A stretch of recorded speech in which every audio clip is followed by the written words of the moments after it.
Mi prometido siempre decía que mi hermana era como una hermanita para él, hasta que los encontré desnudos en mi cama. Esa noche no hice nada, dejé que creyeran que nadie los vio. Pero mientras ellos jugaban a ser felices, yo me encargué de que cada persona cercana supiera quiénes eran realmente, y ahora ni siquiera se atreven a salir juntos en público. Desde el principio me pareció curioso cómo mi prometido hablaba de mi hermana como si fuera una especie de extensión mía, una versión más joven, más ingenua, casi como una niñita a la que había que cuidar y proteger. Siempre decía que la veía como una hermanita, que si algo le pasaba a ella, era como si me pasara a mí. En más de una ocasión me soltó frases como "es tan dulce, a veces me recuerda a ti cuando nos conocimos" o "me encantaría tener una hermana como ella". Y lo decía con tanta naturalidad que nunca me sonó raro, ni mucho menos sospechoso. Era parte del paquete emocional que compartíamos. Yo lo amaba, él me respetaba, y todos los domingos almorzábamos en la misma mesa con mis padres y mi hermana. Como una familia que parecía encajar en esa ilusión americana de normalidad que uno termina creyéndose cuando está demasiado metido en ella. Cuando nos comprometimos, todo el mundo nos aplaudió. Mis amigas organizaron una pequeña celebración, su familia se mostró cálida y generosa, y mi hermana no paraba de decir que estaba feliz por mí. Fue ella, de hecho, la que me ayudó a organizar gran parte de la boda. Me acompañó a probarme vestidos, fue conmigo a ver el lugar del evento, me ayudó a decidir qué proveedores contratar, incluso tomó la iniciativa de encargarse de los recuerdos para los invitados. Mi madre decía que nunca la había visto tan involucrada en algo. Yo, estúpidamente, lo interpreté como apoyo, como cariño sincero. Nunca se me pasó por la cabeza que esa emoción que ella demostraba no tenía que ver con mi felicidad, sino con lo que se le estaba haciendo agua en la boca por dentro. Mientras yo la dejaba entrar cada vez más en los rincones más íntimos de mi vida y de mi relación. Mi prometido y yo vivíamos juntos desde hacía casi 3 años. Alquilábamos un apartamento en un complejo tranquilo, nada extravagante, pero con espacio suficiente para trabajar desde casa y tener nuestra propia rutina sin sentirnos encerrados. Nos repartíamos los gastos, cocinábamos juntos algunas noches y teníamos ese tipo de rutina predecible que en el fondo uno agradece cuando ya está cansado del drama de relaciones anteriores. En teoría, éramos una pareja estable. En la práctica, había señales. No señales escandalosas, pero sí cosas pequeñas que yo decidí ignorar. Tiempos en los que mi hermana pasaba demasiado rato en nuestro departamento, a veces esperando que yo llegara del trabajo. Risas en la cocina cuando él estaba cocinando y ella sentada en el mesón con las piernas cruzadas, como si fuera su casa también. La vez que encontré un vaso de vino vacío en la sala un día que, según él, había estado solo toda la tarde. O cuando llegaba a casa y los encontraba viendo películas en el sofá, y al abrir la puerta, ambos saltaban como si se hubieran acordado tarde de que yo existía. Pero en ese momento, no vi lo que era. Pensé que eran detalles. Tonterías. Le resté importancia porque uno no se imagina que la persona con la que se va a casar y la hermana con la que creciste estén cruzando líneas detrás de tu espalda, justo dentro de tu casa. Y mucho menos sobre tu cama. Esa fue la parte que me rompió en dos, la cama. La nuestra. La que compramos juntos después de ahorrar meses. La misma donde soñamos con formar una familia y donde pasamos tantas madrugadas abrazados, planeando estupideces como la decoración del baby shower de un hijo que ni siquiera habíamos concebido aún. Esa cama fue el escenario donde los descubrí, y lo peor de todo es que no grité, no lloré, no hice un escándalo. Solo me quedé ahí, en la puerta de la habitación, viendo la silueta de 2 personas desnudas que no tuvieron ni siquiera el cuidado de cerrar la puerta con seguro. El cuarto estaba iluminado por la lámpara de mi mesita de noche, lo suficiente para que no quedara lugar a dudas. No fue un accidente. No fue un malentendido. Era real. Y fue entonces cuando entendí que toda esa fachada de relación ideal se había venido desmoronando a mis espaldas hacía mucho tiempo, mientras yo ponía los cimientos de una boda que nunca se iba a celebrar. No hice ningún ruido. Cerré la puerta con la misma suavidad con la que la había abierto y me fui directo a la cocina. Recuerdo que lavé un par de platos, como si necesitara hacer algo que me devolviera el control de mis manos. Después me metí a la ducha y dejé que el agua me cayera encima durante casi 1 hora. No lloré. No grité. No rompí nada. Esa noche no les dije nada. Los dejé dormir. Los dejé creer que nadie los había visto. Al día siguiente, me levanté antes que ellos y salí de la casa como si fuera otro día cualquiera. Me tomé un café en la calle, caminé por el parque que siempre evitaba por estar llena de niños gritando, y respiré. Era la primera vez que sentía esa clase de frío adentro. Un frío que no venía del clima, sino de la certeza. La certeza de que no había vuelta atrás, de que no me habían herido solo con una traición, sino con el descaro de hacerlo en mi cara, en mi hogar, en mi espacio, y pensar que podían salirse con la suya sin consecuencias. Ese fue el día en que decidí que no iba a reaccionar como ellos esperaban.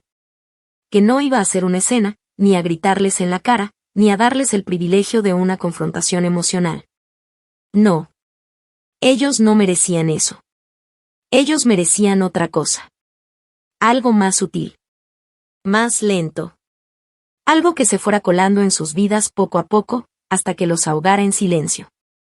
Así que no hice nada. No aún. Solo me senté a observar.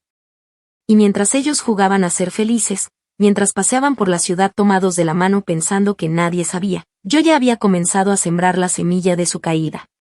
Porque si ellos creyeron que yo no los vi, entonces también subestimaron la fuerza que tiene una mujer traicionada con tiempo, silencio, y un plan. Actualización 1. Pasaron varios días en los que fingí una calma que no tenía, pero que logré sostener con una precisión que a veces hasta me asustaba. Me levantaba temprano, me arreglaba como siempre, salía a trabajar y regresaba con una sonrisa serena, como si no supiera nada, como si todavía estuviera ilusionada con la boda. Como si aún creyera en ese cuento ridículo que ambos estaban interpretando para mí. Él seguía mostrándose atento, incluso más que antes, y eso fue lo que más me confirmó que estaba tratando de cubrir algo. No eran gestos espontáneos, era una ansiedad disimulada detrás de cada cena improvisada, de cada intento de conversación íntima, de cada te amo forzado que soltaba antes de dormirse. Mi hermana también fingía.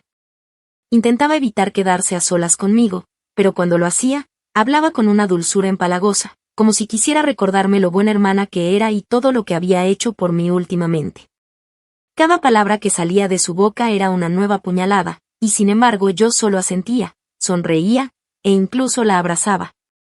Todo mientras en mi cabeza repasaba los pasos que debía seguir para hacerlos caer desde lo más alto. La primera decisión que tomé fue no irme del apartamento. Me imaginé que eso era lo que ellos esperaban, que explotara, que gritara, que me fuera a llorar a casa de mi madre como una víctima desconsolada. Pero no les iba a regalar ese espectáculo. Me quedé. Con la frente en alto. Con cada centímetro de la casa convertido en un campo de batalla en silencio. Me volví más observadora, más meticulosa. Revisaba su celular cuando se duchaba. No para espiar, sino para guardar. Capturas de pantalla, mensajes ambiguos, conversaciones viejas con mi hermana que ahora cobraban un nuevo significado. Una en particular me revolvió el estómago. Ella le había escrito, meses atrás, algo como es que contigo me siento tan protegida, como si siempre hubiera pertenecido ahí, contigo. Y él le respondió con un maldito corazón rojo. En ese momento, supe que esto no era un desliz reciente. Era algo que venía cocinándose hace tiempo, quizá desde el primer día que ella entró a nuestro departamento con esa cara de inocencia manipulada que usaba desde niña para que todos la perdonaran por cualquier cosa. También encontré un par de fotos. Una de ellas en particular, tomada en mi sala, con la iluminación tenue de una noche cualquiera, los mostraba abrazados de una forma que no tenía nada de fraternal. Él sostenía el teléfono y ella estaba acurrucada en su pecho, con una sonrisa que claramente no era para compartir en familia. Lo que más me perturbó fue ver que esa foto la había guardado en una carpeta oculta. Es decir, ni siquiera tenía el descaro de negarlo, simplemente lo ocultaba. Guardé todo eso en una carpeta cifrada en mi computadora. No tenía intención de mostrarlo aún, pero sabía que en algún punto lo necesitaría. Porque si algo tenía claro, era que no pensaba quedarme como la única con el corazón roto. Esta vez, yo iba a ser la que tuviera la última palabra. Solo necesitaba tiempo. Comencé también a observar cómo se movían frente a los demás. Me di cuenta de que no eran tan discretos como pensaban. En una reunión familiar, por ejemplo, noté cómo ella evitaba sentarse junto a mí y se acomodaba siempre cerca de él, buscándole conversación, soltándole comentarios privados al oído que lo hacían sonreír de esa forma estúpida que yo conocía demasiado bien. Era una sonrisa que no le salía por cualquier cosa, sino por cosas que tenían un trasfondo, un contexto, algo compartido que yo ya no formaba parte. Empecé a recopilar esos momentos mentalmente, como quien documenta los movimientos de una pareja de traidores que aún no saben que los están vigilando. Y cuanto más los observaba, más convencida estaba de que ya no había vuelta atrás. Una noche, mientras él dormía profundamente, me senté frente a la computadora y abrí su cuenta de correo. La había dejado abierta. No sé si fue descuido o soberbia, pero no desaproveché la oportunidad. Revisé conversaciones antiguas, recibos de reservas de hotel, mensajes enviados a su mejor amigo diciéndole que la situación con mi prometida se está enfriando, pero hay alguien que me hace sentir vivo otra vez. Era ella. Por supuesto que era ella. No necesitaba nombres, ya tenía suficientes pruebas para armar una historia clara. Cerré la sesión sin dejar rastro, me recosté en la cama y lo miré dormir, roncando como si fuera el hombre más tranquilo del mundo. Lo vi y no sentí odio. Sentí desprecio. Una indiferencia tan profunda que me asustó por un segundo. Porque ese hombre al que alguna vez amé, ahora no era más que un actor triste atrapado en una historia en la que ya no tenía el control. Al día siguiente, en la oficina, imprimí algunas de las capturas más reveladoras. Las guardé en un sobre sin remitente. No las envié aún, pero necesitaba tenerlas físicas, listas para cuando fuera el momento. También abrí una cuenta nueva en redes sociales, anónima, con un nombre común y una foto de perfil sacada de un banco de imágenes. Desde ahí empecé a seguir a algunas personas clave, amigos de él, colegas del trabajo, incluso su jefe. No publiqué nada aún, pero la cuenta estaba lista para funcionar como un canal paralelo cuando llegara el momento de dejar caer las bombas. Mientras tanto, fingí. Y lo hice mejor que nunca. Sonreí en las cenas familiares, me reí en sus chistes, planifiqué una supuesta escapada romántica para celebrar nuestro compromiso, e incluso le escribí a mi hermana que estaba agradecida por todo lo que hacía por mí. Cada gesto mío era una jugada más en el tablero. Ellos creían que me tenían engañada, pero eran marionetas bailando sobre una cuerda que yo misma estaba tensando con paciencia. Porque la venganza no empieza cuando se grita. Empieza cuando uno decide mirar sin reaccionar, cuando uno acepta el dolor sin dejar que lo devore, y transforma esa herida en precisión. Yo ya no era una novia ilusionada. Ya no era una hermana confiada. Ahora era alguien que había aprendido a jugar con silencio, y que estaba dispuesta a que el espectáculo final fuera inolvidable. Actualización 2. Pasaron 3 semanas desde que empecé a armar el rompecabezas y cada pieza que iba colocando lo hacía con el mismo cuidado con el que uno prepara una bomba de tiempo. Nada podía adelantarse, nada debía salirse de su lugar. Había algo profundamente satisfactorio en verlos tan tranquilos, tan seguros de su farsa, mientras yo avanzaba a paso firme detrás del telón. No necesitaba confrontaciones, solo paciencia. Era como mirar a 2 actores interpretando mal sus papeles, sin saber que el público ya conocía el final de la obra. Fue entonces cuando decidí que era momento de dejar una pequeña grieta. Una primera fisura, algo sutil, apenas perceptible para los demás, pero lo suficientemente claro para que ellos empezaran a sentir que algo no estaba bien. Empecé con las redes sociales. Desde aquella cuenta anónima que había creado, comencé a seguir a personas cercanas a ambos, pero sin interacción directa. Lo primero que hice fue elegir una foto antigua de mi ex y mi hermana. Una en la que él la abrazaba por detrás en lo que parecía una fiesta familiar. La mayoría lo habría interpretado como una muestra de cariño inocente, pero yo sabía leer ese lenguaje corporal con otros ojos. Subí la imagen sin descripciones, sin etiquetas, solo con una frase que decía: cuando crees que nadie está mirando, ahí es cuando más se nota todo. La foto no decía nombres, no tenía contexto, pero los likes no tardaron en llegar. En menos de una hora ya la habían visto algunos conocidos suyos y, entre ellos, una excompañera de trabajo que todavía lo seguía en Instagram. Esa misma noche me escribió desde otra cuenta: ¿estás hablando de y tu hermana? Siempre sospeché. ¡Qué mierda tan fuerte! No le respondí. No lo necesitaba. El eco de la duda ya había empezado a recorrer el círculo. Al día siguiente, en la oficina, le dejé a una compañera del trabajo de él, una chica que en el pasado se me había acercado en una fiesta diciendo que me admiraba como pareja, un sobre dentro de su bolso. Sin que se diera cuenta. Adentro iban dos impresiones. Una de las conversaciones donde él escribía a mi hermana: no puedo esperar a verte de nuevo en la noche, necesito tu piel. Y otra con la captura del mail donde decía que la relación con su prometida era una costumbre que pronto terminaría. No puse nombres. Solo la palabra piénsalo bien antes de seguir creyendo lo que aparentan. Sabía que esa chica era la clase de persona que no podía quedarse callada ante algo así. Y no me equivoqué. 2 días después, otra compañera de esa misma oficina compartió una historia diciendo: hay cosas que uno no puede fingir eternamente, y a veces el karma se adelanta. La publicación no tenía nombres, pero el círculo era tan pequeño que bastó para empezar a hacer ruido. Por otro lado, me encargué de enviar un mensaje corto, anónimo, al correo del pastor que nos había estado asesorando en consejería prematrimonial.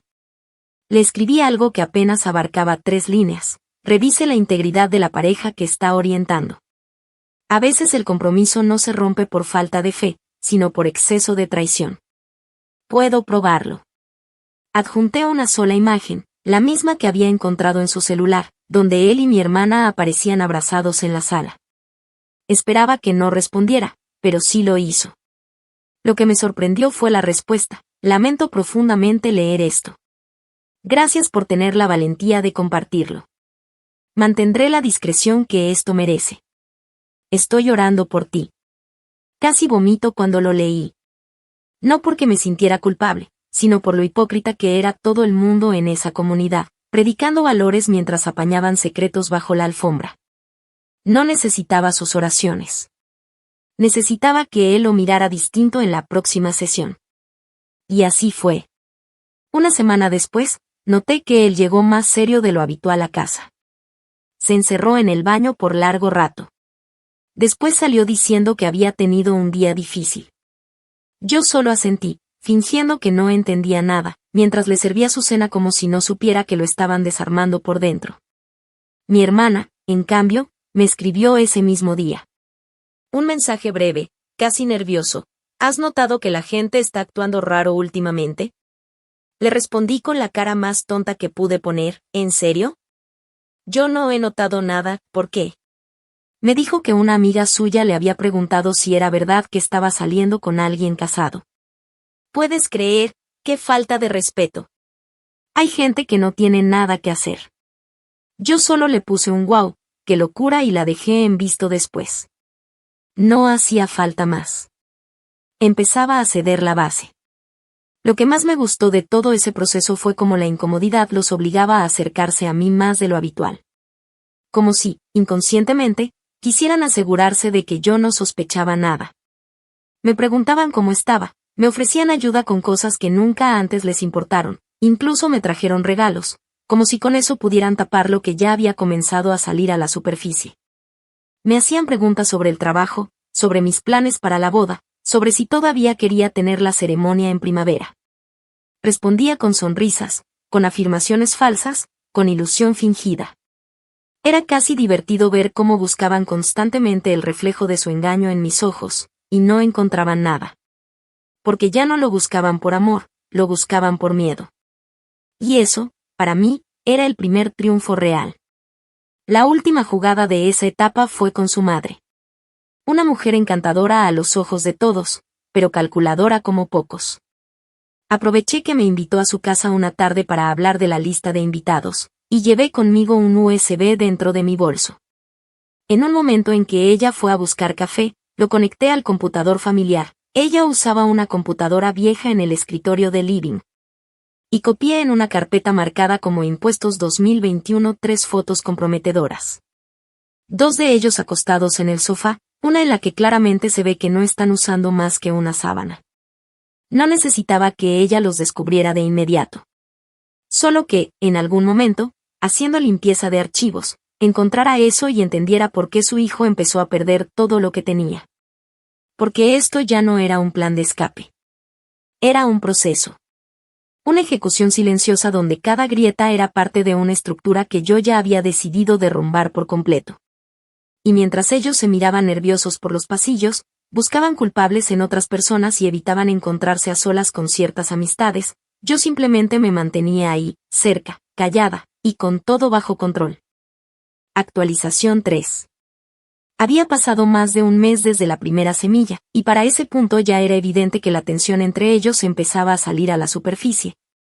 Aunque intentaran cubrirla con risas forzadas y un exceso de contacto físico en público que a cualquiera con un mínimo de percepción le resultaba incómodo. Se buscaban con la mirada como si necesitaran validarse mutuamente, como si el otro fuera el único espejo donde podían confirmar que aún nadie los había expuesto del todo. Pero el aire alrededor ya no era el mismo. Las reuniones familiares habían cambiado. Se sentían más cortas, más mecánicas, con silencios largos que antes no existían. Mi madre se había vuelto más observadora y, aunque aún se aferraba a la idea de que todo marchaba bien, yo sabía que empezaba a dudar. Notaba cómo mi hermana bajaba la mirada cuando alguien mencionaba mi nombre en voz alta, o cómo evitaba acercarse a mí si había otros presentes. Y él, por su parte, ya no me hablaba con esa seguridad cínica que había tenido durante años. Sus palabras sonaban más calculadas, y sus gestos, más torpes. Yo seguía siendo amable. Demasiado amable. Porque sabía que eso los desconcertaba más que cualquier enfrentamiento directo. La ruptura del equilibrio vino un sábado por la tarde. Estábamos en una parrillada organizada por la familia de él, y aunque yo había considerado no ir, terminé asistiendo por estrategia. Necesitaba estar presente para observar. Cuando llegué, noté que varios conocidos lo saludaron con cortesía, pero sin la efusividad de antes. Una de sus primas, con la que siempre había tenido una relación cercana, apenas lo miró y se limitó a preguntarme a mí cómo estaba con una amabilidad muy marcada. Luego, mientras me servía algo de ensalada, una amiga suya que había trabajado con él en una startup local se me acercó con una copa de vino en la mano y, sin mirarme directamente, me dijo en voz baja, casi como un susurro, no sé si sea mi lugar decirlo, pero te creo. Y si algún día quieres hablar, aquí estoy. Le respondí con una sonrisa tranquila, fingiendo no saber de qué hablaba, pero por dentro me sentí satisfecha. Cada comentario, cada señal, era una confirmación de que todo lo que había soltado en el aire, sin nombres ni escándalos, ya estaba dando frutos. Esa misma noche, ya en casa, él me enfrentó por primera vez. Fue torpe, inseguro, como si no tuviera claro qué sospechar. Me preguntó si había notado algo raro últimamente, si alguien me había dicho algo. Intentaba sonar casual, pero le temblaban las manos. Me senté frente a él en el sofá y le dije que había notado que algunos amigos estaban más distantes, pero que pensaba que era normal, que quizá estaban pasando por cosas personales. Después le pregunté, con un tono dulce que no se parecía en nada al odio que me hervía por dentro, si él sabía algo que yo no. Lo observé dudar. Parpadeó varias veces. Finalmente murmuró que tal vez alguien estaba inventando cosas, que a veces la gente es envidiosa, y que últimamente lo sentía a él muy observado. Me limité a reír un poco y decirle que quizá estaba paranoico. Y luego, con toda la calma del mundo, le propuse que nos desconectáramos un fin de semana, que saliéramos de la ciudad para descansar. La idea lo desarmó. Pensó que si yo le ofrecía eso, entonces no sospechaba de nada. Lo vi relajarse y, por primera vez en semanas, me abrazó sin la tensión con la que lo venía haciendo. Creyó que todo estaba volviendo a la normalidad. No tenía idea de que esa pequeña tregua solo era una pausa estratégica que me convenía para lo que venía después. Mientras él dormía, le escribí a una amiga cercana de mi hermana. Una que siempre había sido bastante crítica de las decisiones impulsivas que ella tomaba, pero que también se moría por ser la primera en enterarse de los escándalos. Le envié desde otra cuenta un mensaje anónimo con un enlace falso de Google Drive titulado Cosas que deberías saber antes de confiar en tu amiga. Dentro, incluí solo 3 archivos, la foto del sofá, una captura de una conversación donde él le decía que si todo salía bien, pronto podríamos vivirlo abiertamente. Y una tercera imagen en la que ambos aparecían saliendo de un motel en las afueras de la ciudad. Esa imagen no era mía originalmente, pero una amiga que trabajaba en recepción me la había pasado como favor, sin saber exactamente para qué era. Sabía que esa chica no se quedaría callada. Y así fue. 3 días después, la misma amiga publicó en su cuenta personal una historia diciendo: hay quienes confunden complicidad con impunidad. Pero todo se paga, especialmente cuando te metes con quien no debes. Nadie mencionaba nombres, pero los comentarios debajo ardían. Mi hermana me llamó esa noche. Su tono era tenso, nervioso, como si estuviera conteniendo algo. Me dijo que necesitaba hablar conmigo urgente, que sentía que había gente inventando cosas sobre ella. Le pregunté qué tipo de cosas. Me respondió que cosas feas, que le estaban haciendo ver como una traidora, como una cualquiera. Dijo que incluso su jefe había hecho un comentario raro sobre su vida personal delante de otras compañeras. Yo respiré profundo y le respondí con la voz más plana que pude: no sé quién podría decir algo así. Pero si no es cierto, entonces no deberías preocuparte. Lo único que hay que temer es la verdad. Se quedó callada. Podía sentir cómo tragaba saliva al otro lado del teléfono. Me dijo que tenía que colgar, que después hablábamos. No lo hizo. Días después, en una comida familiar, mi madre intentó tocar el tema. Me preguntó si estaba bien, si todo seguía bien con el compromiso, si no había nada que quisiera contarle. Su tono era más inquisitivo que maternal. No era preocupación, era duda. Como si ya algo le hubiera llegado. Me limité a mirarla con serenidad y le dije que todo estaba bien, que uno a veces pasaba por altibajos, pero que yo tenía claro a quien tenía a mi lado. Esa frase la confundió. Me miró como si intentara descifrar si estaba siendo sincera o irónica. No le di más respuestas. Ella tampoco insistió. La última señal de que todo empezaba a colapsar vino por parte de una ex de mi prometido. Me escribió por Messenger con un perfil que ya no usaba hace años. Me dijo que había escuchado rumores, y que si era cierto lo que sospechaba, yo no era la única que había pasado por algo así.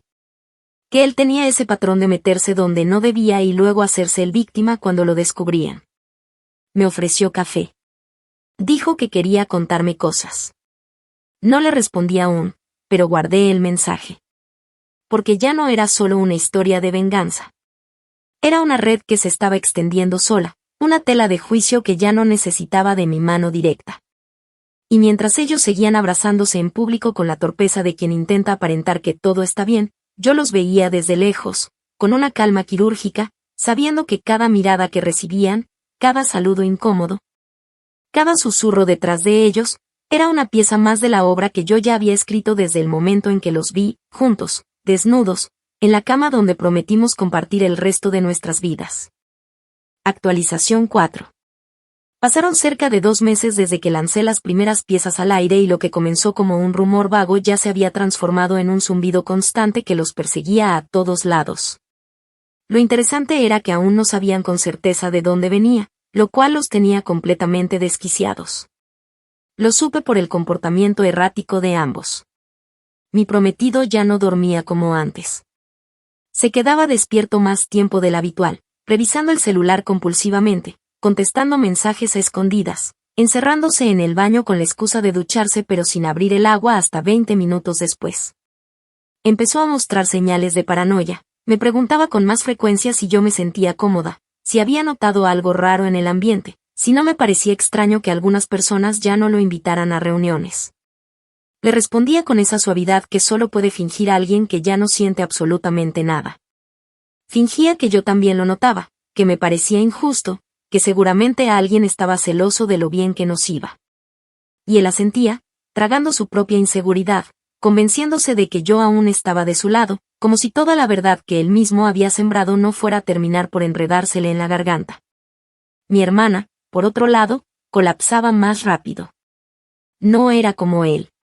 Ella siempre había sido emocionalmente dependiente, acostumbrada a salirse con la suya con lágrimas o berrinches.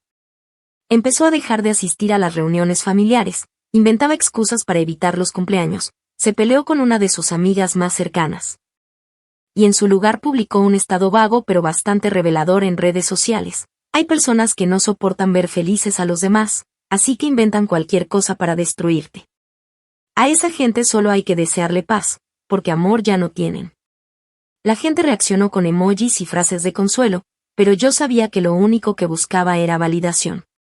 Y eso, en mi mundo, era una señal de que ya se estaba cayendo a pedazos. No la llamé. No la enfrenté. Me limité a compartir una historia desde mi cuenta pública, una foto vieja mía en mi departamento, acompañada por una frase que parecía casual: hay lugares que te enseñan a cerrar la puerta para siempre. Los comentarios fueron pocos, pero uno en particular, de una amiga en común, fue suficiente para tensar la cuerda. Te admiro tanto. ¡Qué fuerza tan elegante! Una noche, cuando él ya no sabía cómo manejar el ambiente que lo rodeaba, intentó abrir una conversación más directa. Me dijo que últimamente se sentía observado, que algunas personas del trabajo lo miraban como si supieran algo, y que incluso su jefe había cambiado el tono con el que se dirigía a él en las últimas reuniones. Me preguntó si yo había dicho algo. Si alguien me había hecho algún comentario incómodo. Le respondí con una risa suave y le dije que no, que todo el mundo me seguía tratando igual. Después me quedé mirándolo en silencio durante unos segundos. Fue largo. Intencional.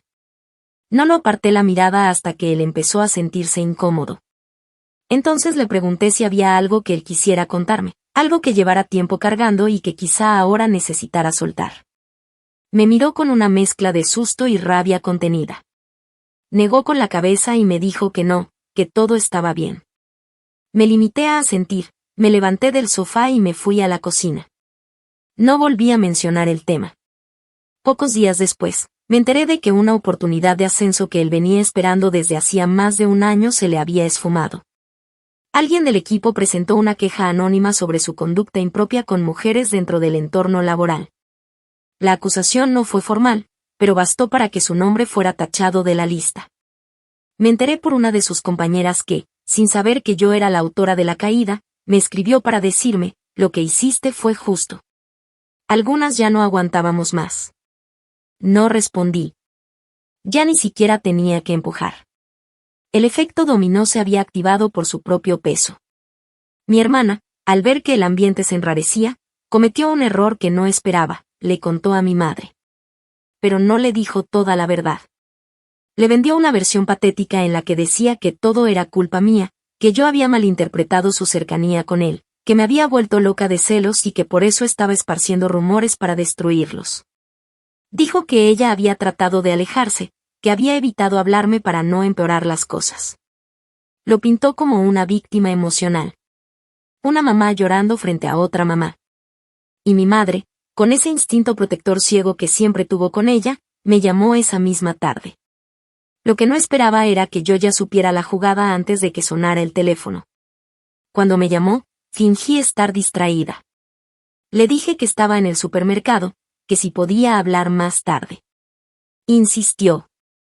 Me dijo que estaba preocupada, que mi hermana le había contado algo muy grave, y que no podía creer que yo estuviera actuando así con ella. Me hizo un discurso sobre el perdón, sobre el peligro de los celos, y sobre cómo a veces una ve cosas donde no las hay. La dejé hablar. La dejé desahogarse. Y cuando terminó, le respondí con una sola frase: mamá, te aconsejo que hables con ella otra vez, pero esta vez, pídele que te muestre los mensajes completos. Y si te dice que los borró, entonces ya tienes tu respuesta. Hubo un silencio largo. Tan largo que pensé que se había cortado la llamada. No se cortó. Pero no dijo más. Solo murmuró que luego hablábamos. Colgó sin despedirse. Esa misma noche, ella fue a buscar a mi hermana. La conversación entre ellas terminó en gritos. Lo supe porque una prima mía que vive cerca me lo contó al día siguiente. La discusión fue tan fuerte que un vecino tocó la puerta preocupado. Mi madre se enteró. Y no porque yo se lo haya mostrado, sino porque ella misma encontró los mensajes. Mi hermana había cometido el error de no borrar algunas cosas del iPad familiar que solía usar en la casa de mis padres. Y mi madre, al abrirlo para buscar unas fotos viejas, se topó con una conversación completa en la que mi prometido le decía: no soporto tener que fingir más con ella, si tú me dijeras que estás lista, yo me voy mañana mismo. Me escribió esa noche. Me pidió perdón. No le respondí. Él, por su parte, Empezó a notar que los amigos ya no le respondían los mensajes como antes. 12 salieron del grupo de WhatsApp sin dar explicaciones. Una excompañera suya lo bloqueó de LinkedIn. En la tienda donde siempre compraba el vino para nuestras cenas, la cajera con la que solía coquetear ni siquiera lo miró a los ojos. Y aún así, seguía intentando sostener esa idea ridícula de que todo eran rumores malintencionados. Se aferraba a una imagen de sí mismo que ya no existía. Y lo que más me dolía no era lo que había hecho, sino lo poco que se arrepentía. Porque en ningún momento me pidió perdón. En ningún momento reconoció lo que sabía que yo sabía. Solo quiso controlar la narrativa. Que no se notara. Que no lo señalaran. Que no lo miraran distinto. Pero ya era demasiado tarde. Porque incluso si el mundo entero decidía callar, yo ya había hecho lo que me propuse, aislarlos, desenmascararlos, arruinarles la comodidad que habían construido sobre mi espalda. No necesitaba que me suplicaran, no necesitaba disculpas falsas ni lágrimas actuadas. Lo único que quería era esto, verlos tambalear sin entender por qué el suelo se les hundía. Y esa etapa, ya la había completado con precisión. La siguiente, sería el cierre. Pero para eso, tenía que esperar el momento exacto. Porque cuando el telón cae, tiene que ser con aplausos. Y yo quería que todos vieran el espectáculo final. Actualización final. Pasaron 5 meses desde aquella noche en que los descubrí y decidí no hacer absolutamente nada. Al menos no en el sentido tradicional. No grité, no lloré frente a ellos, no me hundí en una crisis pública. Mi venganza fue paciente, sistemática, envuelta en cortesías y silencios. Para ese punto ya no quedaban cabos sueltos. Cada persona importante, cada círculo social que les importaba, cada espacio donde solían moverse con soltura, ya había sido tocado por la sombra de lo que hicieron.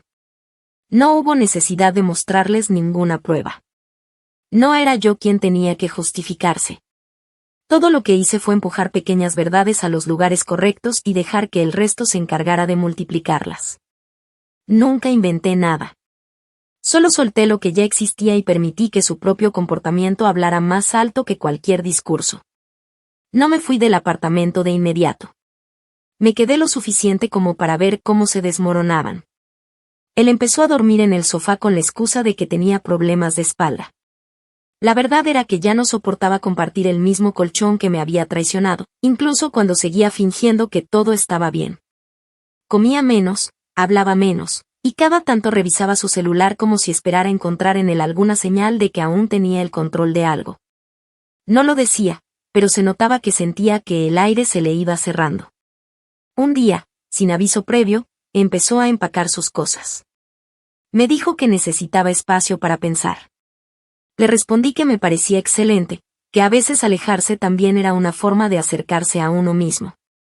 No le ofrecí ayuda con las maletas. No le pregunté a dónde iba.